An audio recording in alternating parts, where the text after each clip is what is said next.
चक्रवारीषु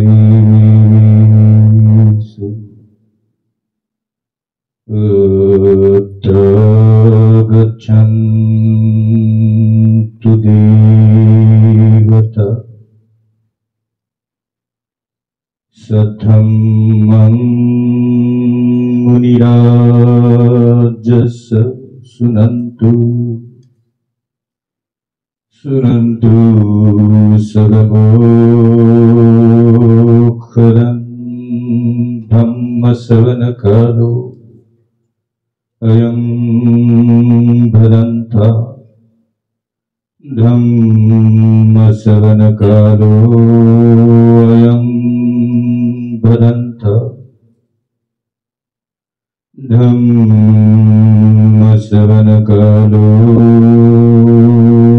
अयं भदन्ता। संपूर्ण जगाला दुःखमुक्तीचा संदेश देणारे दुःखमुक्तीचे मार्गदाता दुःखमुक्त महामानव ज्यांचं चित्त पौर्णिमेच्या शीतल चंद्रमाप्रमाणे शांत गंभीर चतुर आणि निष्कलंक होतं असे ते देव आणि मनुष्यांचे शास्ता सुगत जीन तथागत लोकविद मनाचे सारथी विश्ववंदनीय तथागत बुद्ध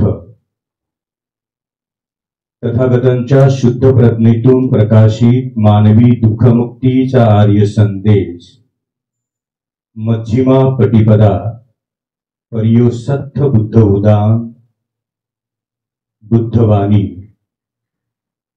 बौद्धम्म सुगत उपदेशित मानवी दुःखमुक्तीचे आर्य सत्य बुद्ध उदान निसर्गातील अनंत लोकसत्वास प्राप्त होऊ दे या महान बुद्ध संकल्पास पूर्णत्व देण्या हेतू स्वयं तथागतांनी स्थापिलेला तथागत प्रमुख तथागतांचा अद्य श्रावक संघ 2500 वर्षानंतर पुनश्च एकदा प्राचीन जम्बूद्वीपाचे बुद्धत्व विद्यमान कोटी कोटी भारतीय मनास प्राप्त होऊ दे।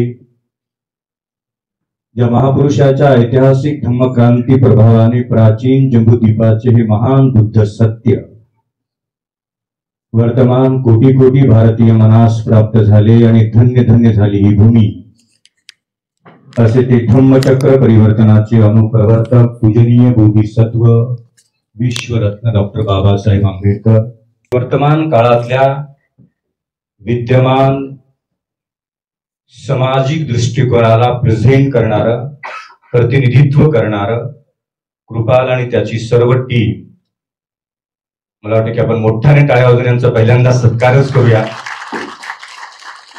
की हे कठीण आहे आणि जे कठीण आहे ते काम आपण हाती घेतलं आणि विद्वान पूजनीय भिक्खू संघाच्या सानिध्य सेवेतला एखादा संदेश आपण तयार करू शकतो का। आणि मला वाटतं की इथे जेवढे सम्राट आणि सम्राटच्या चळवळीतले आपण आहात त्याच्यातला मी पण एक आहे जाधवआई पण आहे। कृपालने सुरुवात केली आणि मला बबन कांबळे साहेबांची आठवण झाली। मला वाटतं एकही शब्द आणि कॉमा इकडे तिकडे न जाऊ देता आपण व्याख्यानाला किंवा प्रस्तावनेला सुरुवात केली। बबन कांबळे साहेब तसंच करायचे। मला वाटतं की कोणाचा मृत्यू होत नाही कोणी इथून जात नाही एक गेला तर दुसरा इथे जन्माला येतोच आणि legacy should be continued. I appreciate you and your whole team. It's a great opportunity to establish the authentic message for society at today's generation. Buddha आणि त्यांचा धम्म या ऐतिहासिक विषयाला घेऊन आपण पुढे जात आहात आणि बुद्ध आणि त्यांच्या धम्माबद्दल इथे कोणी अपरिचित अनभिज्ञ अनोळखी आहे असं मला कोणी वाटत नाही। अगदी जन्माला आल्या तेव्हापासून कव्हर पेज पासून ते प्रत्येक गोष्टीचा रंग सुद्धा आम्हाला माहिती आहे।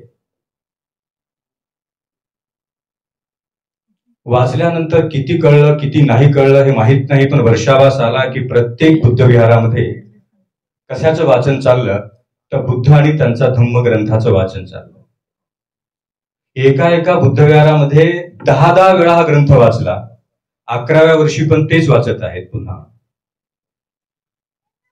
आणि प्रत्येक वर्षी त्या बुद्ध आणि त्यांच्या धम्मग्रंथातलं नाविन्य काहीतरी समजून घेण्याचा समाज प्रयत्न करत आहे सामूहिकरित्या.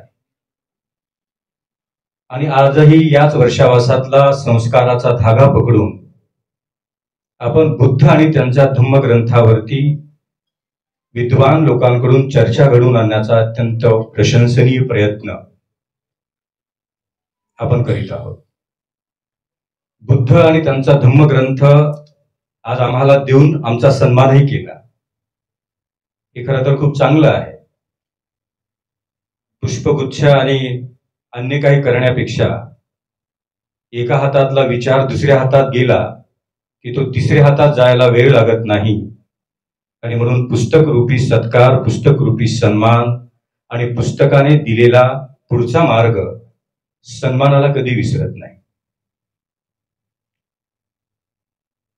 बुद्ध आणि त्यांचा धम्म या ग्रंथाच्या बाबतीत सर्वात मोठेपण आणि महात्म्य आणि अत्यंत प्रभावशाली या साहित्य रचनेला त्यांचा आशीर्वाद मिळाला, लेखणी मिळाली, ते म्हणजे पूजनीय बोधिसत्व डॉक्टर बाबासाहेब आंबेडकर. मोठ्या कष्टाने परिश्रमाने निर्वाणाच्या शेवटच्या रात्रीपर्यंत बाबासाहेब आंबेडकरांच्या जीवन आणि कार्याचा सर्वात मोठा भाग निर्वाणाच्या रात्रीपर्यंत या पुस्तकासोबत जोडला होता. प्रत्येक ओळ आणि ओळ आणि त्याच्याबद्दल मी केलेलं भाष्य जशास तसं आहे की नाही हे तपासून पाहिल्यानंतर शेवटची सिग्नेचर अप्रुव्हल करणारा म्हणतो ते सर्वात मोठं बाबासाहेब आंबेडकरांचा तुमच्यावर माझ्यावर सर्वात मोठा एक उपकार झाला की ती सिग्नेचर झाली आणि हे बाबासाहेबांचं प्रमाणित साहित्य म्हणून आपल्याला मिळालं. 14 ऑक्टोबर 1956च्या ऐतिहासिक निर्णयानंतर ज्याने ज्याने या निर्णयामध्ये प्रेरित होऊन बुद्ध धम्माचा स्वीकार केला आणि त्यांना बाबासाहेबांनी सुंदर पद्धतीने 14 ऑक्टोबर 1956ला 6:12 उल्लेखित केलं. This quote is belong to पूजनीय बोधिसत्व. आणि बाबासाहेब म्हणतात की तुमच्या ओटीत टाकलेला बुद्ध मोठा परिवर्तनीय आणि सकारात्मक आहे. यथायोग्य तुमच्या ओटीत टाकलेल्या बुद्धाची सकारात्मक ऊर्जा समजून घेता आलीच तर नजीकच्या काळात आताच्या परिस्थितीला बदलवून टाकण्याचं पूर्ण सामर्थ्य या सकारात्मक आणि क्रांतिकारी बुद्धाकडे आहे. 68व्या वर्षामध्ये आपण प्रवास करीत आहोत. या वाक्याला पुढच्या महिन्यात 68 वर्ष पूर्ण होतात आणि एकीकडे बाबासाहेबांचं भाष्य सुद्धा पूर्णत्वाला जाताना आपणच आपल्या डोळ्याने पाहत आहोत. केवळ मी तुम्हाला बुद्ध देत नाही तर त्या बुद्धाच्या द्वारा या जगाला मिळालेला सर्वात मोठा दिव्य संदेश त्यांचा धम्मही देत आहे. केवळ भावनिकतेच्या वरती अवलंबून होऊन जर तुम्ही बुद्ध स्वीकारला तर तो कदाचित परमेश्वर वाटू शकतो. बट बुद्ध इज नॉट परमेश्वर. वास्तविकतेचं भान न ठेवता बुद्धाची पूजा केली तर बुद्ध अवतार वाटू शकतो, पण बुद्ध अवतार नाही आहे. सत्य न जाणताच बुद्धाकडे निरंतर केवळ मी पाहत आहे असं म्हणून मिथ्या दृष्टीने तुम्ही पाहत राहिला तर बुद्ध तुम्हाला चमत्कार वाटू शकतो. But Buddha is not charismatic personality. बुद्धाला पाहायचं आहे तर बुद्धाला बुद्धाच्या धम्माच्या दिव्य दृष्टीतून पाहावं लागेल. Divine mindset. बुद्धच पाहत आहात तर बुद्ध देव नाही, बुद्ध परमात्मा नाही, बुद्ध परमेश्वर नाही, बुद्ध अवतार नाही, आणि बुद्ध या निसर्गाने दिलेला कोणत्याच प्रकारचा अनैसर्गिक आविष्कार पण नाही. आणि हा यथार्थ बुद्ध जाणण्यासाठी बुद्धाचा धम्म जोपर्यंत समीप रूपाने जाऊन सम्यक दृष्टीने प्रेरित होऊन आपण वाचत नाही, समजून घेत नाही, आत्मसात करत नाही, तेव्हा कधी कधी वाचता वाचताही बुद्धाचा चमत्कार लक्षात येते की काय. बुद्ध पाहताना, बुद्ध वाचताना, बुद्ध ऐकताना आणि बुद्ध स्मरणित करताना माझं स्मृती आणि संप्रजन्य जर अनुमोदित नसेल तर कोण जाणे अनजान, अपरिचित, अनभिज्ञ आणि बेसावध चित्तामध्ये बुद्धाबद्दलच्या बऱ्याच कल्पना जन्माला येऊ शकतात. आणि त्या जर आल्याच तर यथार्थ बुद्धापर्यंत पोहोचणं मोठं कठीण होईल. आणि माझा समाज तर हजारो वर्षापासून तो मिथ्या आणि सम्यक या दोन्ही गोष्टीमध्ये न समजणाऱ्या अवस्थेत आहे. हे सम्यक आहे की असम्यक आहे, कुशल आहे का अकुशल आहे, सत्य आहे का असत्य आहे, या दोन्ही अवस्थेमध्ये गोंधळलेला आणि हजारो वर्षापासून या साऱ्या तत्वज्ञानापासून अलिप्त राहिलेल्या माझ्या समाजाच्या ओटी हा पवित्र बुद्ध मी टाकत आहे. आणि त्या बुद्धाकडे आता पुन्हा एक नवीन देव अवतरला की काय असं म्हणून जर या साध्या सामाजिक रूपाच्या भावनेने, भोळ्या मनाने, अविद्येने, अज्ञानाने जर बुद्धाकडे पाहिलं तर घात होण्याची शक्यता आहे. आणि म्हणून या साऱ्या समाजाला बुद्धाच्या प्रती अधिक परिचित होण्याकरिता एक सर्वात मध्यम मार्ग दिला पाहिजे. ते त्यांच्या शब्दात असला पाहिजे आणि या मातीचा सुगंध त्याला असला पाहिजे. या मातीतच जन्मलेला आहे, ते इथेच उभं राहिलेलं आहे आणि या मातीचंच परिनिर्वाण नष्ट झालेलं आहे. मी जे वाचत आहे ते इथलंच आहे. त्याच्या शब्दात असावं, त्याच्या भाषेत असावं, त्याच्या आकलनात असावं. आणि म्हणून पूजनीय डॉक्टर बाबासाहेब आंबेडकरांच्या अत्यंत अथक परिश्रमातलं सर्वात पवित्र आणि मोठं काम भगवान बुद्ध या ऐतिहासिक संकल्पनेला पुढे घेऊन जाताना सामान्यातल्या सामान्य माणसाला बुद्ध आणि त्यांचा धम्म या दोन्ही संकल्पना बुद्धही समजावा आणि बुद्धांनी दिलेला धम्मही समजावा. या मातीला अपरिचित असलेला बुद्ध एका क्षणात परिचित करावा. 43,000 ग्रंथ वाचता वाचता आणि त्रिपिटक पारायण करता करता जन्म जातील. So I have to quote outline about the Buddha philosophy.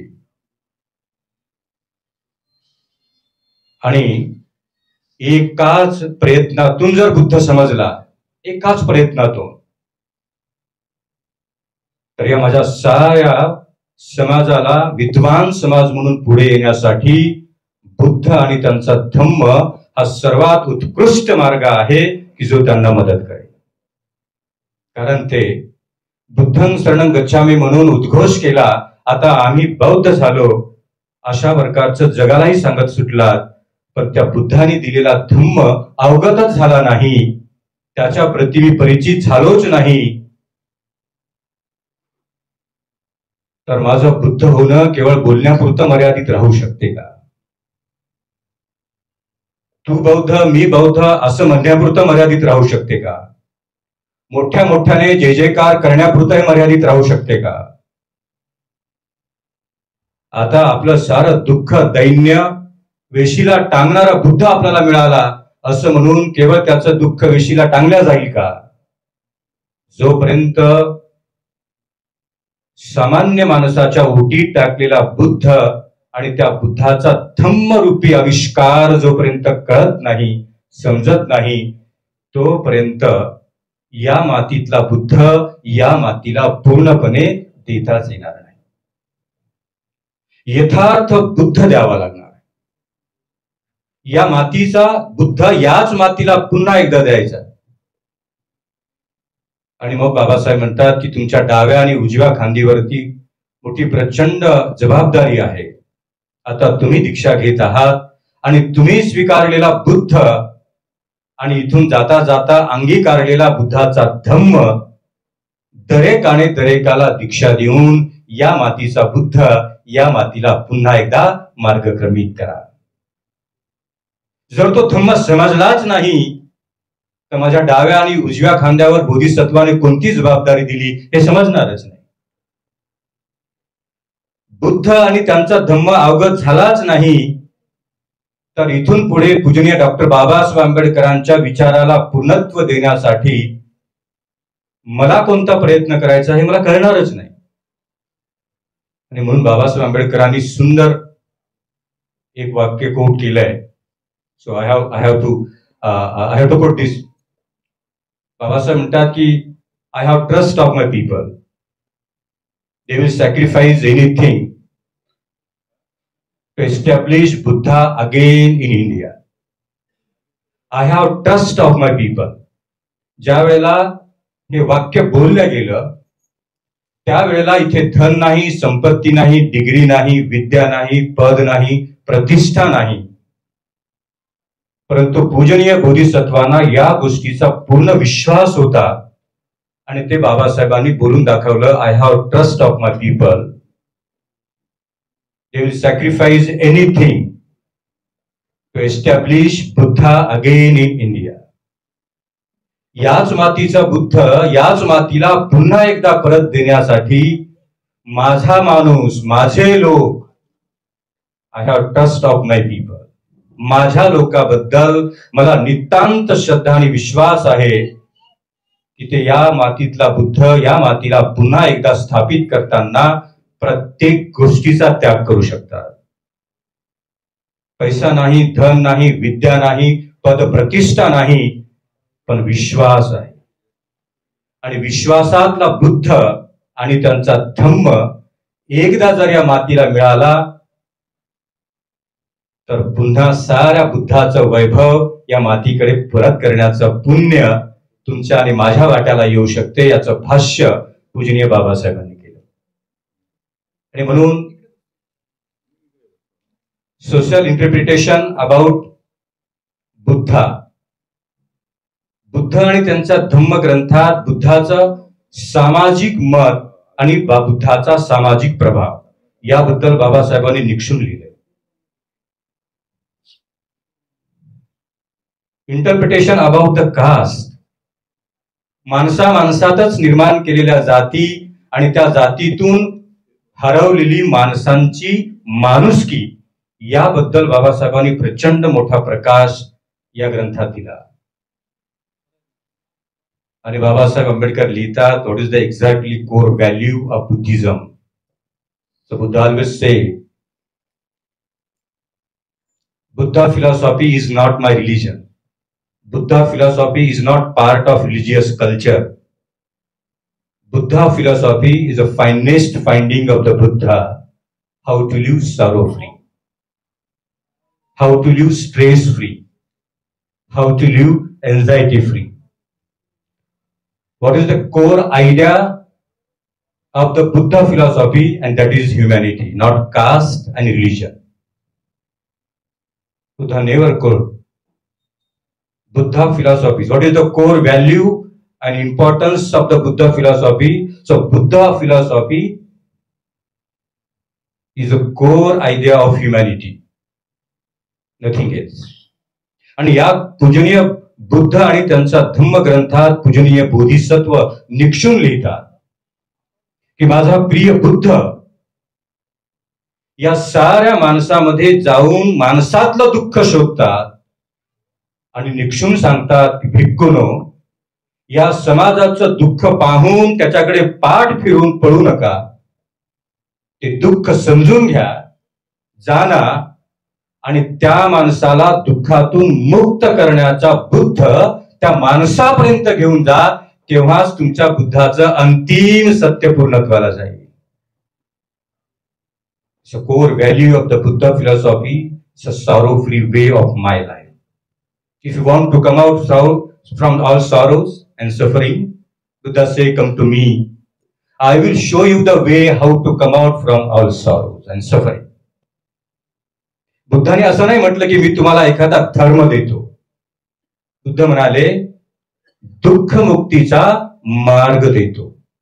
आणि पूजनीय बाबासाहेबांनी या ग्रंथात या सत्य वचनाला धर्म म्हणून न मांडता हे दुःख मुक्तीचा मध्यम मार्ग आहे. मध्यम धर्म नाही, मध्यम मार्ग. सुपटिपन्नो भगवतो सावक संग. मोठ्या मोठ्याने आपण म्हणतो. बाबासाहेबांनी त्याचं इंटरप्रिटेशन याच माध्यमातून केलं. It's a sorrow free way of my life. माझ्या आयुष्याचा सर्वच दुःखातून मुक्त करण्याचा एकमेव बुद्धाने शोधलेलं. So finding of the Buddha. It's not religion of the Buddha. So finding of the finest finding of the Buddha. How to come out from all sorrows. Babasaheb Ambedkar माणसाचं दुःख, त्या दुःखाला मुक्त करण्याचा मार्ग आणि त्या दुःखातून बाहेर पडल्यानंतरचा आविष्कार याबद्दल लोकांच्या भाषेमध्ये आपल्या बुद्ध आणि त्यांच्या धम्मग्रंथाच्या या प्रवासात पूजनीय बाबासाहेब ते लिखाण करतात. Impact of doctor Babasaheb Ambedkar's article, Buddha आणि त्यांचा धम्म, बुद्धा अँड हिज धम्मा. म्हणजे सामान्य माणसाला बुद्ध दिसण्याची सर्वात मोठी तळमळ, जिद्द, अनुकंपा, करुणा या बाबासाहेबांच्या साहित्यातून आपल्याबद्दल ज्यांनी ज्यांनी नव्याने बौद्ध धर्माचा स्वीकार केला त्यांच्याबद्दल नितांत आणि निरंतर करुणा उत्पन्न करून बाबासाहेब म्हणतात माझ्या समाजाला प्रबुद्ध समाज करण्याचा सर्वात मोठा मार्ग म्हणून बुद्ध आणि त्यांचा धम्मग्रंथ काम करेल. काही रूपी बुद्ध आम्ही पाहिला नाही, पण धम्मरूपी बुद्ध मला पाहता यावा आणि तो सहज पाहता यावा.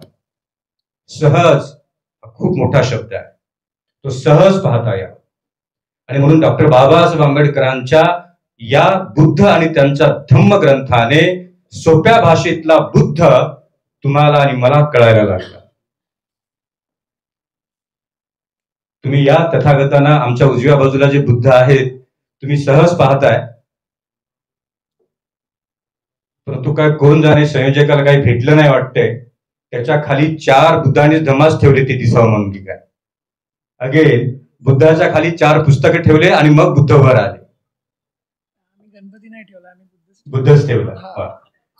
मला म्हणायचं आहे की या बुद्धाच्या तत्वज्ञानाच्या फार आविष्काराने तुम्हाला आणि मला सामान्य भाषेतला सहज उघड्या आणि बंद केलेल्या डोळ्यांनी बुद्ध पाहता यावं. दोन्ही बंद केल्यानंतर पण, डोळे बंद केल्यानंतर पण बुद्ध दिसावा आणि डोळे उघडे केल्यानंतर पण बुद्ध दिसावा. नाहीतर डोळे उघडे केले की काहीतरी दुसरंच दिसतं आणि डोळे बंद केले की तिसरंच दिसतं. बाबासाहेब म्हणतात हा गोंधळ नका करू. हा गोंधळ होऊ नये म्हणून तुमच्या हातात बुद्ध आणि त्यांचा धम्म देत आहोत. आणि या बुद्ध आणि त्यांच्या धम्म ग्रंथातून आपल्याला एक प्रबुद्ध समाज बनविण्याची सर्वात मोठी देण या पुस्तकाने दिली आहे. आणि म्हणून जेव्हा पहिल्या खंडापासून ते शेवटच्या खंडापर्यंत जेव्हा बुद्ध आणि त्यांचा धम्म आपण समजून घेतो तेव्हा आंतरिक प्रज्ञेचा आपोआप जन्म होताना तुम्हाला आणि मला दिसतो. आपल्यातली अविद्या, आपल्यातलं दुःख, आपल्यातलं साराच्या सारा नकारात्मकता निघून जाते. And my dear Buddha will support you and me and all nature to maintain positive energy every day, every moment, everywhere. तुम्ही जिथे जिथे जाल तुमच्यातला आंतरिक बुद्ध तुमच्या सोबत असेल आणि बाजूचा माणूस तुम्हाला काही बोलण्याच्या अगोदरच तुम्हाला म्हणेल की कोण आहात तुम्ही. तुमच्या बाजूलाच मी बसलो आहोत. I can feel your positive energy. तुम्ही म्हणाल की I am authentic follower of the Buddha Dhamma. आणि संघा, कारण तुम्ही बुद्ध आणि त्यांचा धम्म अंतर्मनातून स्वीकारला आहे. प्रत्येक शब्दातून, वचनातून, कर्मातून, बोलणीतून समजून घेतलाय आणि तो समजलेला बुद्ध तुमच्यातल्या व्हायब्रेशनने आपोआप जगाला कळेल. आणि बाबासाहेबांनी म्हटलं, I have trust of my people. ते दुसरे तिसरे कोणी लोक नाही आहेत, ते तुम्ही आणि मी आहे. आणि तुमच्या आणि माझ्यावर नितांत जबाबदारी आहे की आपण इथून पुढे या बुद्ध आणि त्यांच्या धम्म ग्रंथाचा आधार घेऊन आपल्याला समजलेला बुद्ध केवळ आपल्या पुरता न ठेवता शेवटच्या माणसापर्यंत तो बुद्ध कसा पोहोचेल त्याच्या भाषेमध्ये, त्याला जी भाषा समजेल त्या भाषेची तयारी आपल्याकडे असणं आज नितांत गरज आहे. मी माझा PhDचा विषय निवडताना याच्यावरच काम केलं. जवळजवळ 4.5 वर्ष मी काम केलं. Scientific approach of the Buddhism आणि perspective of doctor Babasaheb Ambedkar about Buddhism a study. मला असं वाटलं की याच गोष्टीला पुढे नेणं फार गरजेचं आहे. जे लोक बाबासाहेबांवरती अनुमोदन करतात आणि म्हणतात की बाबासाहेबांनी धम्म दीक्षा देऊन अजून काय केलं, तर अजून एक धर्म इथे स्थापन केला. पण बाबासाहेब म्हणतात की मी तुम्हाला पुन्हा एक नवीन धर्म देत नाही, याच मातीचा प्राचीन बुद्ध सत्य रूपाचा आविष्कार तुम्हाला मी देतो आणि तोच बुद्ध या जगाला तारणार आहे. आणि म्हणून जगाला तारणारा बुद्ध याच बाबासाहेबांच्या प्रकांड पंडित्य लाभलेल्या इतिहासातून, साक्षात्कारातून तुम्हाला आणि मला मिळाला. आणि मला असं वाटतं की इथून पुढे त्याला मार्गक्रमित करण्याची नितांत जबाबदारी वर्तमान काळातल्या तरुण वर्गावरती आहे. मला स्वतःला मी पुण्यवान समजतो, कुशलकर्मी समजतो. मी आदरणीय बबन कांबळे साहेबांच्या सोबत प्रचंड काम केलं, मला वाटते आपल्याला सर्वांना माहिती आहे की नाही. आम्ही गोरेगाव पासून ते गोराईपर्यंत कोणी तिकडचा आला असेल तर आम्ही 2003 मध्ये 1 लाख रुपये जमा केले होते. तर आम्ही बोललो की 2003 मध्ये 1 लाख रुपये म्हणजे मोठी रक्कम. सर तुमचे पण त्याच्यात पैसे होते, भाई गिरकर सरांचे पण. आणि आम्ही 1 लाख रुपये कॅश जमा केली. आणि बबन कांबळे साहेबांना जेव्हा अनुमोदन केलं की हे कसं चक्र फिरते, असं बबन कांबळे साहेब बोलले होते की आम्ही भिक्खूला दान करतो, पण आज भिक्खूनी मला दान केलं आणि मी मात्र वेगळ्या प्रकारचा पुण्यवान ठरलो. हे बबन कांबळे साहेबांचं वाक्य होतं. मी म्हटलं की बाबासाहेबांनी दिलेला हा नितांत प्रवास आहे. तुम्ही मला द्या किंवा मी तुम्हाला देऊ द्या, बुद्ध तुमच्या हाताने मला मिळू द्या किंवा माझ्या हाताने तुम्हाला मिळू द्या, पण या मातीचा बुद्ध देण्याचं काम ज्याला कोणाला जमलं त्याने निरंतर करावं. I have trust of my people. They will sacrifice anything everything to establish Buddha again in India. हे सत्य वचन बाबासाहेबांचं बुद्ध आणि त्यांचा धम्म या ग्रंथाला पारायण करून, पारंगत होऊन, निष्णात होऊन आणि प्रबुद्ध स्वतःला बनवून आपल्यातला बुद्ध दुसऱ्याला देण्याचं निरंतर काम करूया. संयोजकांनी दिलेला वेळ माझा संपला आहे. नक्कीच मला वाटतं याच्यावरती आपण आयुष्यभर जरी बोलत राहिलो तरी बुद्ध आणि त्यांच्या धम्मग्रंथाची वाटचाल निरंतर चालूच राहील.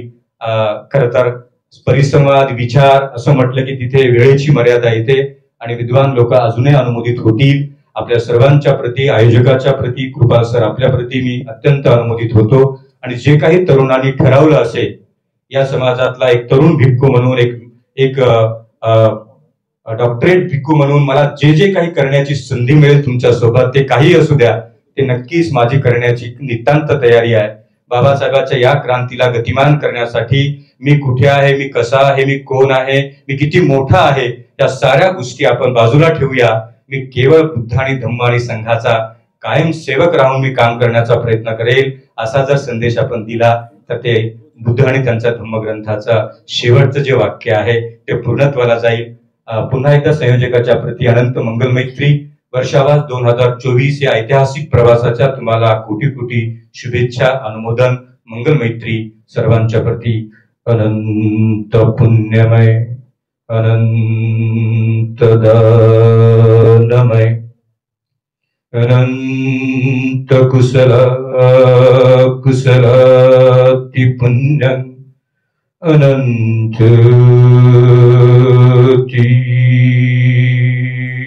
पुण्यति. साधु साधु. थँक्यू. धन्यवाद.